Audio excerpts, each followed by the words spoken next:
to my YouTube channel. How to use Abra Wallet. So guys, tuturuan ko kayo kung paano gamitin yung Abra using cryptocurrency. So guys, sisimulan ko na. So guys, pwede kayong mag-cash in sa Abra.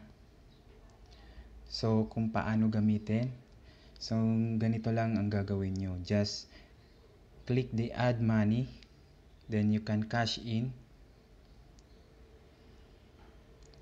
Searching tellers like Tambunting or kung saan man pawn shop, Santa Rosa or yung pinakamalapit na Tambunting. So we have 1.25% fee, and the minimum amount that you can cash in is 500 pesos. For example, like that. Then you can also call or chat Tambunting Placido, so Cavite.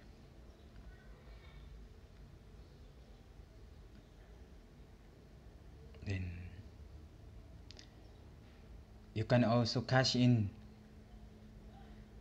using deposit cryptocurrency. You can choose many cryptocurrency. We have Bitcoin,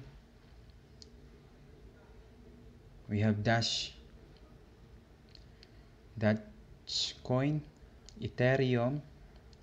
Kadalasan yung ginagamit natin dito is yung sa mga traders, ang kadalasan ginagamit nila is yung Bitcoin. So ang daming mga cryptocurrency na pwede kayong makapag-cash in. We have also XRP, Tron, and so many more. Then you can also cash in using Visa or MasterCard. And this is the Bitcoin address. As you can see, that is your that's my Bitcoin wallet address of my Abra. So you can copy paste, then you can click buy Bitcoin through Simplex. That's the way on how to cash in money. Then for withdrawal naman, mas madali lang siya. You can withdraw using your bank account like that, using BDO, BPI, or any other bank. So you can add many more banks, like for example, you can add Asia, United Bank, Bank of America, Bank of Tokyo, Mitsubishi, BDO, BPI, China Bank, Citibank Philippines, CTCB Bank, Development Bank of the Philippines, SOS Bank, HSBC, Land Bank of the Philippines, Metro Bank, Philippine Bank of Communication, Philippine National Bank, Philippine Veterans Bank, RCBC, Security Bank, Standard Chartered Bank, Union Bank, and so many bank. Marami pang ibang bank dyan. Nakapag-withdraw ako ng dati sa BDO. Sa BPI hindi ko pa siya na-try, pero napakadali lang how to withdraw. Then also you can withdraw using your cryptocurrency. We have also many cryptocurrency. We have Litecoin, and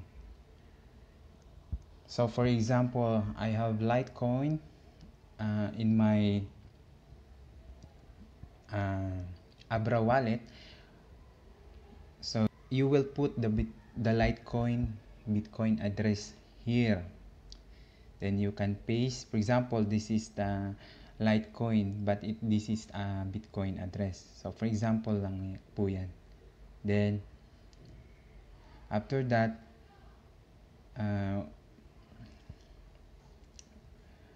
dahil wala namang laman yung Litecoin ko, napakaliit ng balance. So makikita po dyan yung amount, then yung deduct fee. So may fee po siya kapag nag-withdraw po kayo. So yun lang guys. Then you can also withdraw cash. Yan yung mga malapit sa inyong tambunting Muntinlupa. Yan.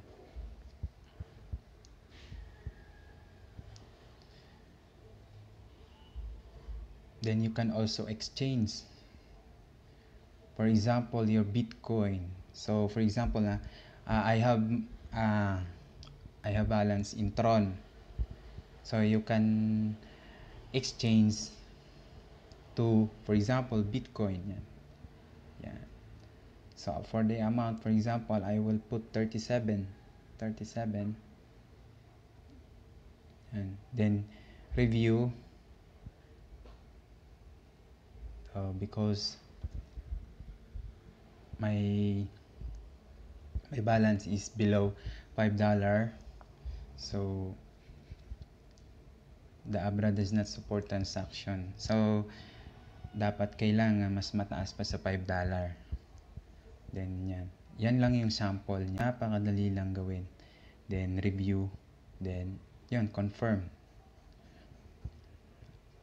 As simple. Then pwede rin kayong Bitcoin to Ethereum. So for example, I have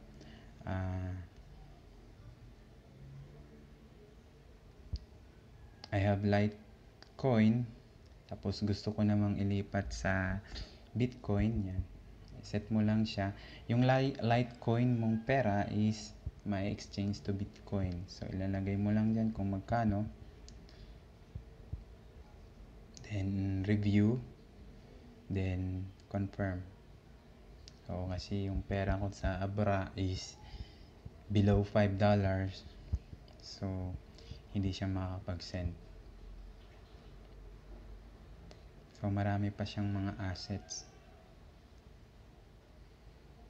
Then guys, ang Bitcoin, na alam nyo ba, napakataas na niya ang halaga. It's almost 927,000 927,037.76 ang isang Bitcoin. Nagkakalaga siya ng ganyan.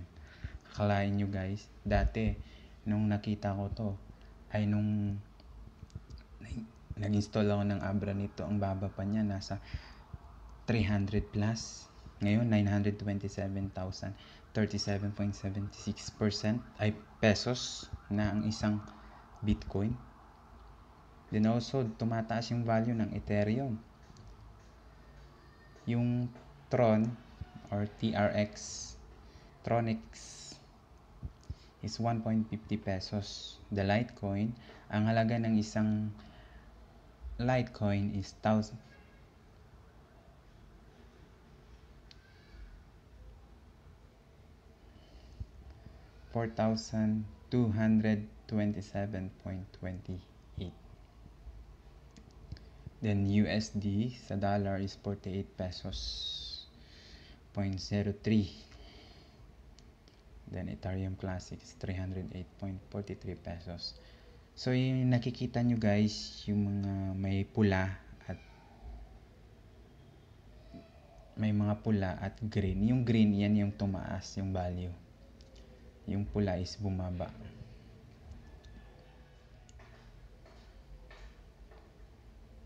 Then you can add assets like Bitcoin. Para makita sa screen nyo, pwede nyo siyang mag-add kayo ng assets. We have Bitcoin, Litecoin, or any else na cryptocurrency. We have Dash. So for example, para makita sa screen yung Dash, isi-save ko lang siya. Then yun, dito na siya sa screen, Dash. Then you can also trade your money and earn. So you can earn money. For example, meron kang money sa Abra mo, you can earn annually interest. We have 4% interest. In Ethereum, you can earn 5% interest. USD 10%. Bitcoin, we have 4.50% interest. Then pwede mo yung i-trade yung pera mo. You can buy and sell.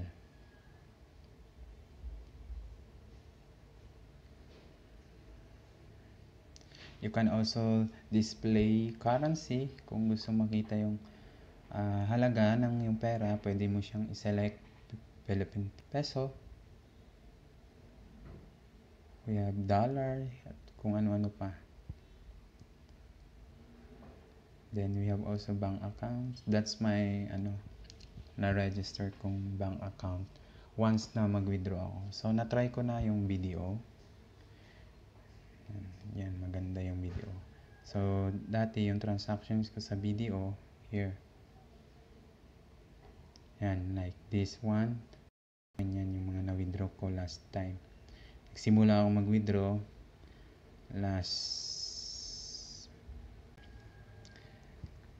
last May 15, 2020. Nag-start ako ng mag-withdraw sa Abra using my bank account is nung May 15, 2020. At yung last na nag-withdraw ako is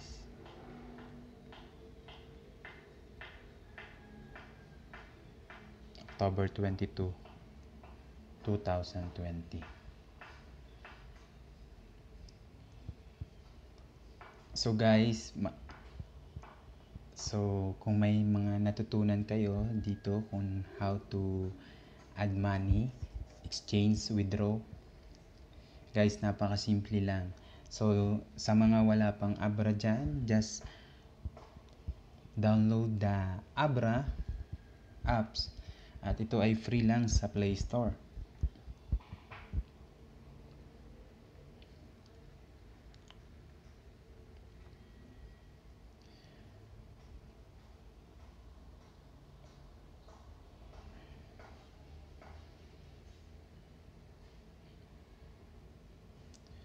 So guys, please.